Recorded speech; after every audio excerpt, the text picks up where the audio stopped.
ဥတီကျက်၄ရက်နိုင်ငံတော်တည်ငြိမ်ရေးရရွာအေးချမ်းသာယာရေးနှင့်တရားဥပဒေစိုးမိုးရေးရိုးသားပြန်လည်စည်းလုံးညီညွတ်ရေးဒိုင်မာတိဖွဲ့စည်းပုံအခြေခံဥပဒေဖြစ်ပေါ်လာရေးဖြစ်ပေါ်လာသည့်ဖွဲ့စည်းပုံအခြေခံဥပဒေနှင့်အညီဖြစ်မီဖွံ့ဖြိုးတိုးတက်သောနိုင်ငံတော်တစ်တရားတည်ဆောက်ရေးဒီပွားရေးဥတီချက်၄ရက်စိုက်ပျိုးရေးကိုအခြေခံ၍ဓာတ်စီးပွားရေးကဏ္ဍများကိုလည်း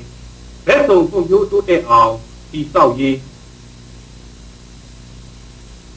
ဒီကွက်စီးပွားရေးစနစ်ပြည်ပြင်းစွာဖြစ်ပေါ်လာရေးပြည်တွင်းပြည်ပမှအတတ်ပညာနှင့်အရင်းအနှီးများဖိတ်ခေါ်၍စီးပွားရေးဖွံ့ဖြိုးတိုးတက်အောင်တည်ဆောက်ရေးနိုင်ငံတော်စီးပွားရေးတရားလုံးကိုဖန်တီးနိုင်မှုစွမ်းအားသည်နိုင်ငံတော်နှင့်တိုင်းရင်းသားပြည်သူတို့၏လက်ဝယ်တွင်ရှိရေး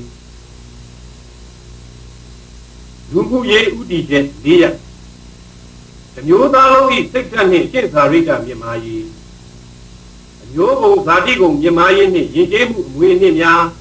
အမျိုးသားရေးလက္ခဏာများမပြောက်ပြက်အောင်ထိန်းသိမ်းစောင့်ရှောက်ရေးမျိုးချစ်စိတ်ဓာတ်တင်တန်ထက်မြက်ရေးအမျိုးသားလုံးကျမ်းမာကြံ့ခိုင်ရေးနှင့်ပညာရည်မြင့်မားရေးဤလူသဘောထား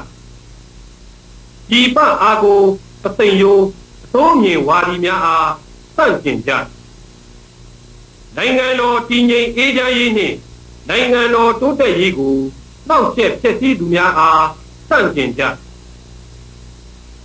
နိုင်ငံတော်၏ပြည်တွင်းရေးကိုဝင်ရောက်သက်ဖက်နှောင့်ယှက်သောပြည်ပနိုင်ငံများအားစန့်ကျင်ကြပြည်တွင်းပြည်ပဆက်သမားများအားဘုံရန်သူအဖြစ်သတ်မှတ်ချေမှုန်းကြလူသားမျိုးနွယ်ညွတ်တုံးစေတာမူရစေဝါ